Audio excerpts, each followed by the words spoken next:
салом дӯстон, нашри навбатии рӯзномаи суруди сол 2025 пешниҳодатон ва меҳмонони мо. онҳо ба санъат нигоҳи хоса доранд. эҷодкорони гуногун паҳлӯ, ёру рафиқ ва ниҳоят апаву додаранд. имрӯз бошад дар барнома бори нахуст ба мусоҳиба якҷоя омадаанд. фикру андешаи ҳардуро гӯш мекунем, аз садову симояшон боз ҳам дубора баҳрабар мегардем ва онҳо меҳринигори Рустам, Сафар Муҳаммад Рустам.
бале дӯстон, бо ҳамин гуна энержии хоса идома хоҳад ёфт ин нашри рӯзнома, зеро чӣ хеле ки гуфтем имрӯз ду нафар меҳмони мо ҳастанд. меҳринигор ва Сафар Муҳаммад, хуш омадед. бори дигар дуруд. Ташаккур, раҳмат калон. агар дар бораи эҷодиёти ҳардуи шумо сухан гӯем, новобаста аз он ки усулҳо гуногунанд, вале монанд аст аз рӯи он ки шумо ҳарду бисёртар дар гӯем озмунҳои сатҳи байналмилалӣ иштирок кардаед аз хурдӣ, хусусан меҳринигор аз 5 солагӣ. бале, ва бигӯед чӣ интизориҳо аст аз ин лоиҳаи пуршукӯҳи санъати мусиқии суруди сол 2025? интизориҳо ин аст ки дар рӯи саҳнаи бузург баромад кунем бо таронае ки дар дили мардум часпид ва албатта меҳру муҳаббати самимии мухлисон. кадом суруд аст ин? то ба ҳол ман интихоб накардам он сурудро, барое ки дар муддати сол таронаҳои хеле зиёд доштам ва ман айни ҳол дар фикр ҳастам ки кадом таронаро интихоб кунам. бигзёр сурпрайз бошад барои бинандагон. ҳангоми эҷодиёт чӣ як сурудро рӯи кор овардан ба ҳамдигар кӯмак мерасонед ё ки танҳо пас аз баромаданаш гӯш мекунед? инамин ба наздикӣ барои Сафарҷон ман як оҳанг пешниҳод кардам ки ба зудӣ нашр мегардад. бисёр як таронаи дилчасп аст ва интизор бошед. хуб, ҳатман. ва Сафар Муҳаммад, биед як саволи аҷоиб тием ба шумо. То гуфтед синни 16-17 солагӣ мехостед дипломат шавед, вале чӣ фикр доред, агар дипломат мебудед, аз ҳаёти худ розӣ мебудед? Пушаймон нестам ва ягон зарра тағйирот ҳам намедодам, агар як имконият мебуд ки ман 10 сол пеш бурам. яъне вақте ки ман дар савум курс будам, вақте дар Қазоқистон дар Ситораи Абрешим роҳи Абрешим Силквестар баромад кардам. дар онҷа вақте ман дидам ки мардум хуб пазируфтанд, боиси ҳамон шуд ки ман мусиқиро интихоб кардам. кистон кунад сипар синаи пур аз муҳаббаташ, кистон кунад зафар дар набарди душманони миллаташ. он ки ҷон ба каф гирифта тан ба тан, бар аду ситезаду ба ҷони аҳриман, он ки субҳу шом кашида назми сабр, хонаву қасидаву таронаи ватан, ки сарсупурдаи ватан. ману туе шунавандагони мухлисони шумо гӯем бисёр ҳам сипосгузоранд аз он ки шумо санъатро интихоб кардед, зеро агар имрӯз Сафар Муҳаммад дар санъат намебуд, ин қадар эҷодиётҳои гуногун гӯем фарқкунанда аз дигарон чӣ хел пайдо мешуданд. ва донандаи ҷавон ҳастед ҳарду ҳам. ин барои муваффақшавӣ таъсири хос мерасонад гумон мекунам, бале?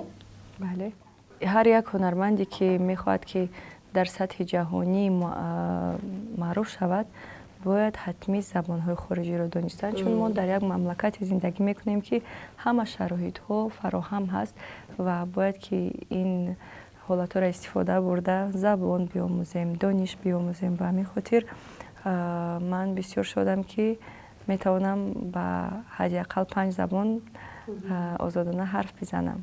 بله، این باعث افتخار ما نیست هست که یک نفر سرآینده، یک نفر ایجادکاری جوان امروز میتواند به یگان مشکلی با 5 زبان حرف بزند و در برابر سرودهای زیاد سفرهای خدمتی نیز زیاد بودن. بله، من درباره‌شان زیاد بگویید. سفر میکنم. راستی گپ، کدام سرودهای شما را گوش میکنند و طلب میکنند، از شما درخواست میکنند که همان سرود را به سرای تاجیکی را یا که با زبانهای خارجی؟ سفرهایی که در بین مردم هندوستان کنسرت ها بود که من اشتراک کرده بودم. مثلا در دبی یک ترانه هندی خوندم، 4-5 ترانه تاجیکی و افتخار میکردم که محض با زبان تاجیکی شیرین خودمان من هنرنمایی کردم. و میدونید هنر سرحد ندارد و مهم نیست که زبانش رو بدانی، مهم است که با دل حس کنی و به همین خاطر ولی وقتی که یک نفر قالب شکنی میکند در صنعت، اندکی قبول کردنشان دشوارتر است. در سرودهایتان بسیارتر کلمه های خارجی را استفاده میکنید و این چیز نفسی تازه میبخشد به صنعت موسیقی معاصر تاجیک. بگویید که این ایده هایی کی است؟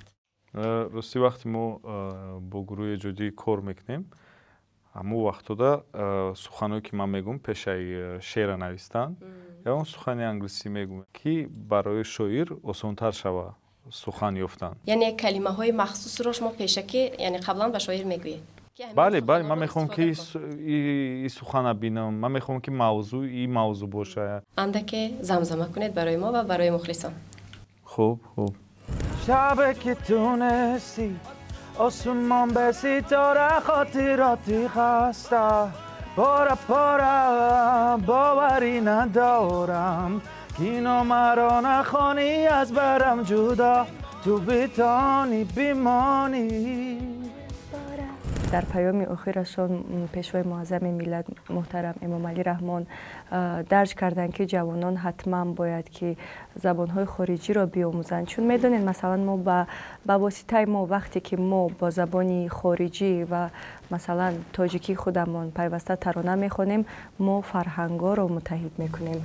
با واسطه ترانه خوانی، با واسطه فرهنگ میتواند که یک کشور دیگر با کشور ما متحد شود. به همین خاطر ما بیشتر کوشش میکنیم که ترانه های ایجاد کنیم که در سطح جهانی باشد. اولین شده از گویم چهره شما ما رو میشناسند، ملت تاجیک رو بها میدین و همیشه در همه جا باید نمونه عبرت بود. فرهنگ این معرفگر ملت است. شما هم یکی از همین گونه ترانه های خود را پیشنهادی ما سازید.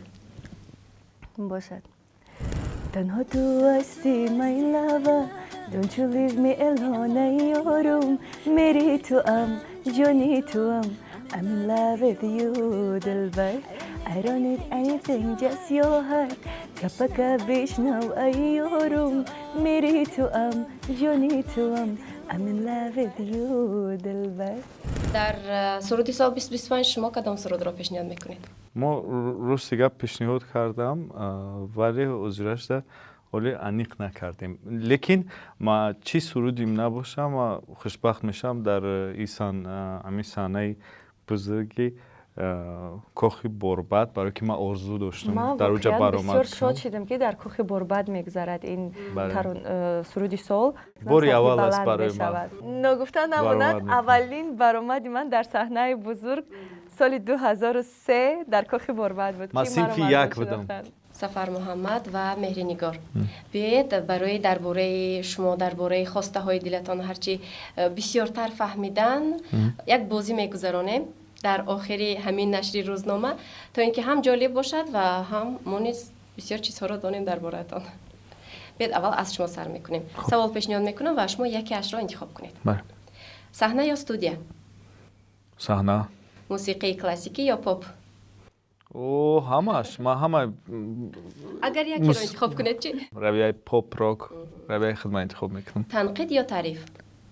تنقید دوست ندارم، تعریف. برآمدی زنده یا اینکه فنوگرام؟ صدفای زنده. سولو یا دوئت؟ سولو دوئت. соло تشکر و اکنون با شما این بازی را خواهیم گذرانید ولی شرطش کمی دیگرگونه است مهرینگار.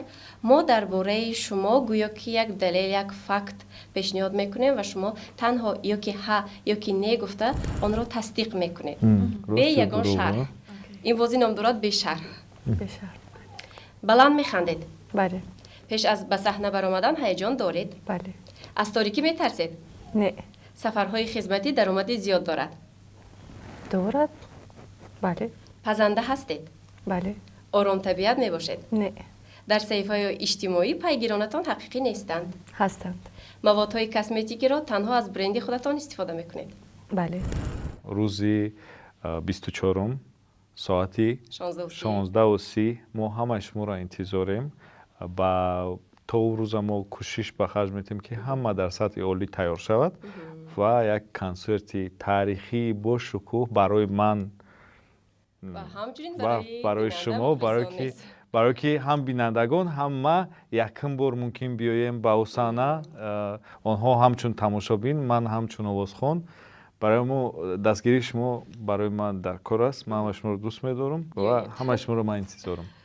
من باشد تمنا دارم که فرهنگ تاجیک همیشه رشد کند و هنرمندانی با استعداد زیاد شود و تمنا دارم که هر یک اشتراکچی که در سرود سال همراه ما اشتراک میکنند به آنها موفقیت تمنا دارم و بگذار که وطن عزیز ما همیشه تنج و آرام و آسوده باشد و ما در این وطن زیبا همیشه ترانه های زیبا بخوانیم و هنرنمایی کنیم. رحمت. تشکر.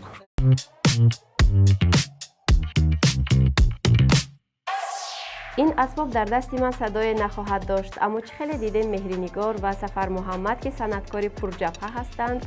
امید است که یک جای آنها را دیدن در یک صحنه یک چیزی نو را روی کار می آورد و انتظار باشید این سرود خاصه را سنه 24 ینور در کاخ باربد ساعت 16:30 در لایحه پرشکوهی سرود سال 2025. وزارت فرهنگ جمهوری تاجیکستان، کمیته تلویزیون و رادیوی نزد حکومت جمهوری تاجیکستان، سرود سال 2025 24 ینور ساعت 16:30 در کاخ باربد. چیپتاها را آنلاین از سامانه تیکیتون نقطه تیجی دسترس نماید. سرپرستی کو شرکت وطنی ارویس.